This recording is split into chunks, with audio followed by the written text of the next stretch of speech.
Welcome to part 2 of our Fraser Island adventure. After spending 2 nights at Platypus Bay on the west coast of Fraser Island, it was time for us to head back to the east coast and then heading up to Sandy Cape. We timed our departure to exit the campground via the creek at reasonably low tide. Doing the same track in reverse, we had to get back up the Wombat holes this time. The cruiser with the slinky long travel suspension had no issues. With the diff lock, rear diff lock on before rear diff lock. That's it slow. Rear diff! Steve engaged his Harrow-Eaton e-locker well before he reached the Wombat holes, but somehow the locker didn't seem to engage properly. At some stage it started working, then it stopped working.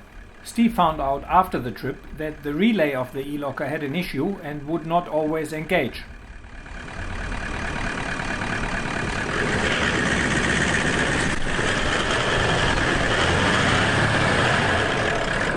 Maybe it's gone off again. Well, it shouldn't be going off. So Give it one more go, but it goes now. Just go back. Yeah, is that back left wheel spinning? No. Yes. Now it does, but it didn't initially. Yeah. Just go a bit back. Whoop.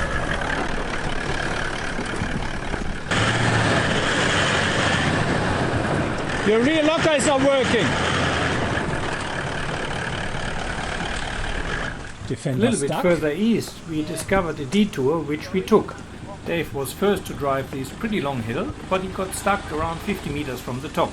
Well, I reckon if we otherwise reverse back, you just give it with a bit more oomph. Yeah. Did you have lockers in? Yeah. Dave only had a rear locker, and the front, the traction control works, and you see pretty much the traction control applying the brakes, and that's not really that helpful on sand. Drive. Ah, that traction control spoils it. Probably. Dave certainly could have just reversed back. However, as this was close to the top of the hill, he decided to test his winch and winch up the last couple of meters.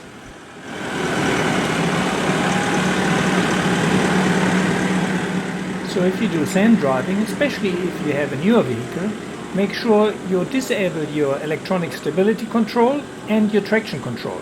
Please keep in mind, stability control is different from traction control. Without going into too much detail, a simple explanation would be that your stability control is for on-road and your traction control is for off-road. Stability control is mandatory for every new vehicle. For many modern vehicles you can disable stability control and traction control. Please refer to your car manufacturer's handbook to see how. First time you used the winch? First time we've used the winch on this car, at least we know it works. Yes, we do. Yeah, unfortunately now the winch cable is a bit buggered and the winch is throwing sparks. With the winch cable crossed up and stuck, Dave reversed back down and I gave it a shot. I made sure I had sufficient momentum and with no traction control spoiling it for me and probably a bit better travel with the cruiser suspension, I had no issue driving it up.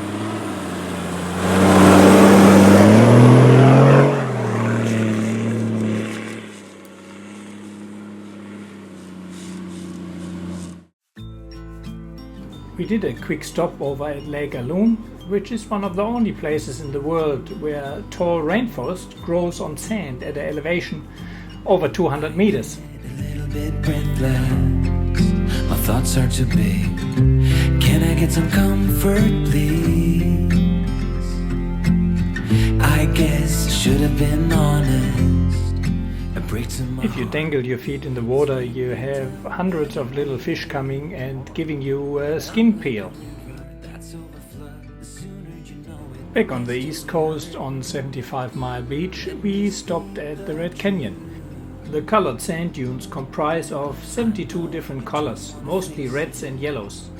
The colors are caused by leaching of oxides and the decay of vegetation that coats each grain of sand, causing these bands of colors. Even though it looks like a rock face, it is not. It is still a sand dune. The once native Butchulla people believed that the rainbow serpents created these sand formations. Big bonfire on the beach with the stars as our lighter. Our next stop was Ocean Lake, where we also decided to camp for the night. Throw our problems in the flame.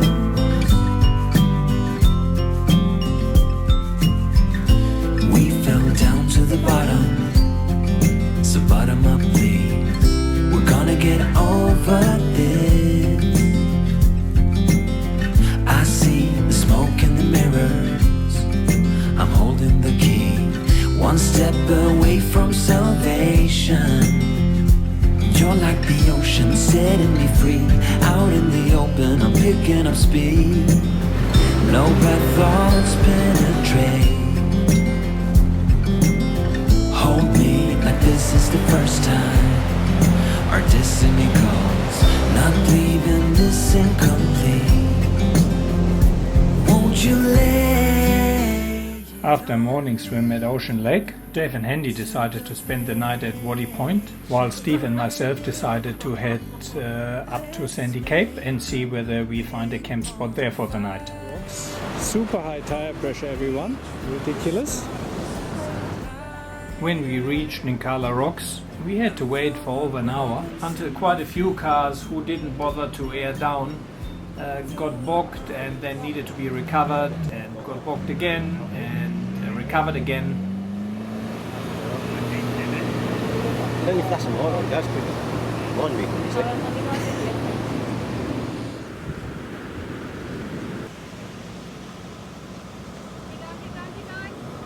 Fortunately, seeing their mate having quite a few problems driving through there, they all decided to air down further and then drove it all without any issues.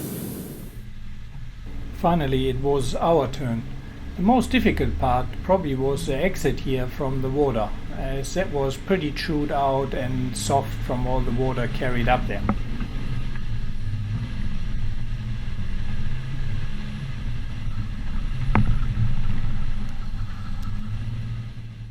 Ngkala Rocks really is a fairly easy drive if you have the correct tire pressure. I did run 15 psi in the rear and in the front, and on this particular day it was easy anyway because the sand was fairly moist and not very soft.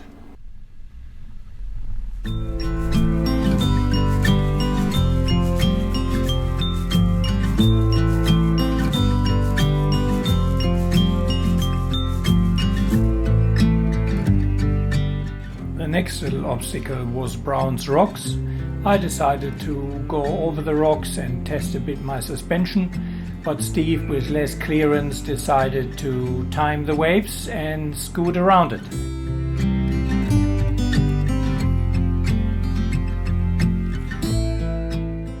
I try to avoid driving through any salt water and always will take a detour if it's possible.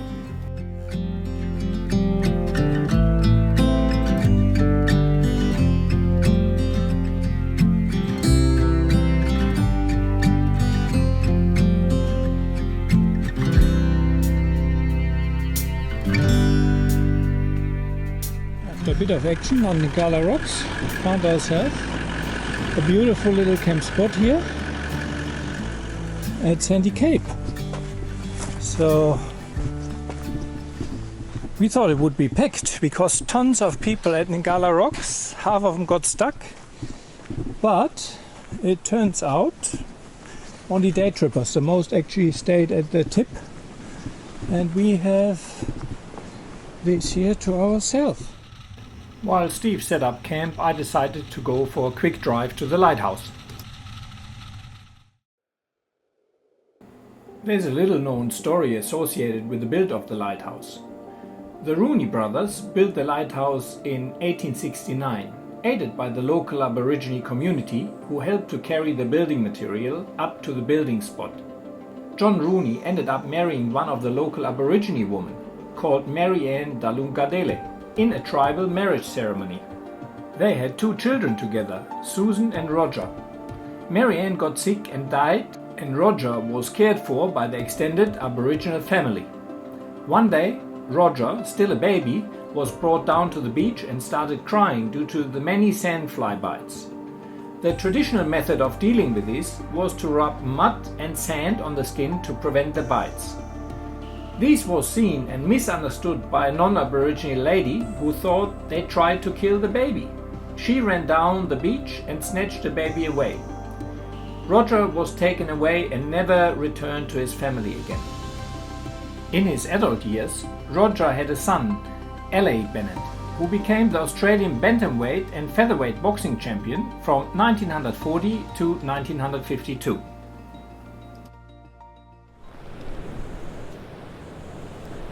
Sandy Cape, cheers. I'm glad we came up here. Me too, me too.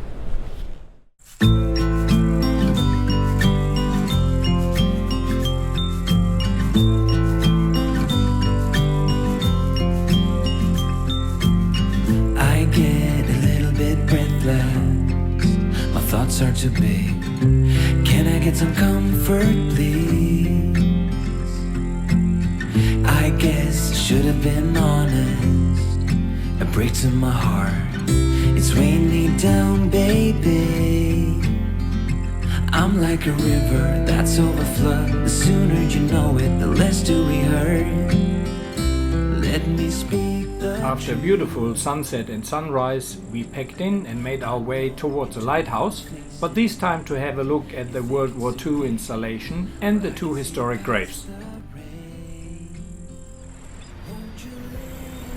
It's on the way to the bunker, the grave. It's beautiful, kind of rainforest like. Let's make up a big bonfire on the beach with the stars as our light. Not much left. If you venture further onto the graves, just be aware there are quite a few steps to tackle. The first lightkeeper shot himself by accident, supposedly, at a hunting accident. And his daughter, who died because of teething issues, supposedly. 8 months. 1877. And John Simpson, 50 years of age. Seems like my starter battery has some issues. I'm not sure whether something is still wired up to it. Unfortunately, a helping hand from Simon. On the way back from the graves, we met Simon and his friends, and he was kind enough to give me a jump start. I also had a lithium jump start pack somewhere in the vehicle, but that was the easier way. I have one 12-volt socket wired to the starter battery, and I think I used that the night before to charge my drone. After this, we made our way back to the east coast to catch up again with Dave and Andy. We came across the remnants of a 4-wheel drive, which must have gotten stuck and then be caught by the tide. We unfortunately coming to the end of episode 2. Thanks for watching, guys. In the next final episode, we will be heading to the west coast again, and I will share a little secret with you and tell you how I managed to get Eli Creek and the Maheno wreck all to myself. If you enjoyed this episode, please don't forget to like, subscribe and to share. Hey guys, all my videos are self-funded and the advert revenue doesn't even cover 1 tank of fuel. So if you enjoy my videos, it would be greatly appreciated if you could support me on Patreon. This will also give you early access to most of my videos.